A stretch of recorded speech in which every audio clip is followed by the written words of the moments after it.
Bonjour, c'est Cryptoï, j'espère que vous allez bien. Aujourd'hui, on va parler de Kaspa et sa crypto Cas. Pourquoi? Parce qu'elle a fait un nouvel ATH alors que la blockchain principale, Bitcoin, est en train de s'enfoncer.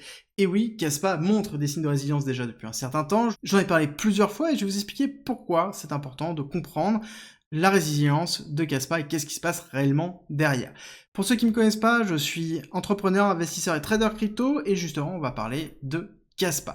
Kaspa, ici, nous avons donc un protocole qui se veut être l'évolution de Bitcoin. En tout cas, c'est l'image qu'ils ont voulu donner au lancement, dans lequel on a un protocole qui est en proof of work, donc c'est-à-dire qui consomme de la preuve de travail, comme on retrouve justement notre ami Bitcoin. Et derrière, on a 10 000 transactions par seconde avec une technologie qui s'appelle ici un bloc DAG, qui est un dérivé du DAG d'ordre général et qui est quelque chose qui est plutôt classique et qu'on retrouve dans les nouvelles versions de blockchain, et sauf que là ils ont une particularité, ce qu'ils l'appellent en bloc DAG, parce que c'est une évolution du DAG en lui-même. Alors il y a plusieurs autres évolutions, je vais pas revenir dessus, mais il faut comprendre que c'est quelque chose qui apporte énormément de scalabilité, une confirmation instantanée et une énorme sécurité grâce au proof of work majoritairement. Voici à quoi ressemblent les chaînes de transactions dans un bloc DAG, et justement c'est quelque chose qui permet d'avoir plusieurs transactions continuellement et surtout d'avoir un flux qui est ininterrompu. Et ça c'est très important parce que justement le but à la base de Kaspa, c'était, et le but initial, c'était d'offrir une solution décentralisée, sécurisée, scalable pour faire de l'échange monétaire. Et ça c'était avant. Avant, on définissait le fait que Kaspa n'aurait pas de smart contract, c'est-à-dire que n'offrirait pas ce qu'offre la blockchain, en général par exemple de la finance décentralisée ou de la programmabilité. Et ça c'est quelque chose qui a changé énormément, qui a changé parce qu'on voit bien que depuis déjà quelques mois, exactement, depuis Q2 2023, ils sont en train de chercher et de structurer comment ils vont mettre en place ces smart contracts et justement le fait qu'on puisse faire de la finance décentralisée sur Kaspa. Pour ça, il fallait faire plusieurs choses. Un, terminer la migration en Rust, qui était très important et qui s'est terminé le 13 mai. Donc depuis le 13 mai, Kaspa est développé en Rust. Rust, c'est un langage de programmation qui est excessivement résilient, qui est excessivement sécurisé et qui permet de pouvoir après derrière être libre pour pouvoir construire ce qu'ils veulent. Et justement, ils sont en train de réfléchir et de planifier cette intégration des smart contracts. Et ça, c'est vraiment très important parce que c'est l'aboutissement de ça qui permettra d'avoir un véritable intérêt pour Kaspa. Pour moi, d'accord, il faut comprendre que pour moi l'idée générale d'avoir quelque chose qui est sécurisé, hyper scalable et justement proof of work qui faisait que uniquement du transit monétaire n'était pas suffisant, il fallait avoir une adoption massive pour que ça passe, et c'était pas quelque chose qui me séduisait. Par contre, le fait d'avoir des smart contracts, c'est quelque chose qui est important, c'est quelque chose dans lequel Kaspa peut avoir une énorme valorisation, et c'est pas pour rien que justement, on a une hyper valorisation de Kaspa actuellement, parce que justement, on commence à avoir des premiers éléments, comme par exemple Casplex, qui est le premier protocole sur Kaspa, dans lequel on retrouve la possibilité de créer des tokens KRC20, bon, en l'occurrence, ils servent pas à grand chose pour l'instant, mais qui est déjà l'aboutissement de la volonté d'évoluer dans ce sens-là, et justement, c'est le but de Kaspa maintenant. Maintenant, ils ont une solution qui est scalable, qui est sécurisée, et dans lequel on sait que ça a fait ses preuves, ils sont full Rust, donc ça veut dire qu'ils sont ultra scalables à terme dans leur capacité d'évolution, et maintenant, ils vont travailler, toute la fonctionnalité que peut apporter Kaspa.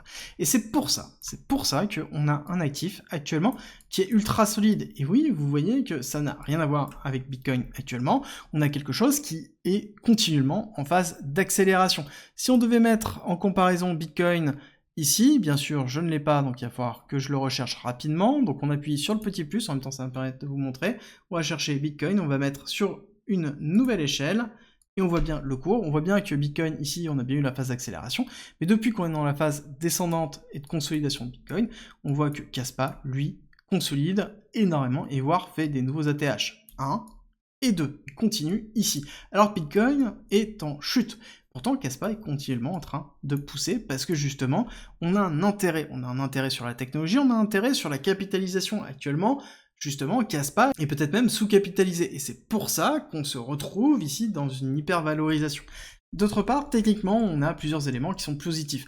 On a ici, une divergence haussière qui était vraiment très large en weekly, depuis tout 2024, on le voit très bien sur le RSI, une baisse de momentum alors qu'on a le cours qui est en train de monter, ce qui est plutôt positif, et techniquement, on se retrouve exactement dans la même typologie de pattern qu'on a ici, avant la rupture haussière très forte.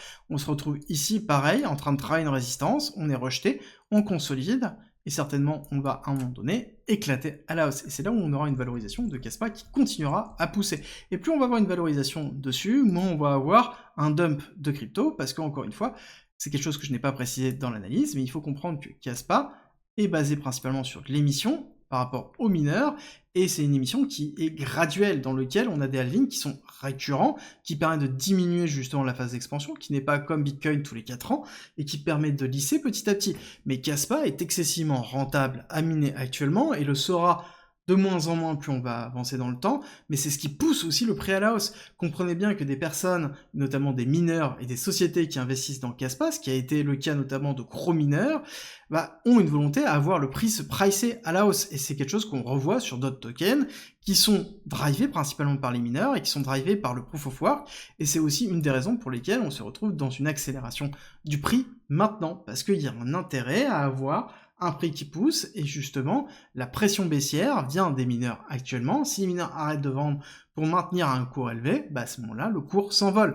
Et on peut se retrouver dans une phase d'expansion sur une valorisation très importante de Kaspa. Justement, on va parler des targets.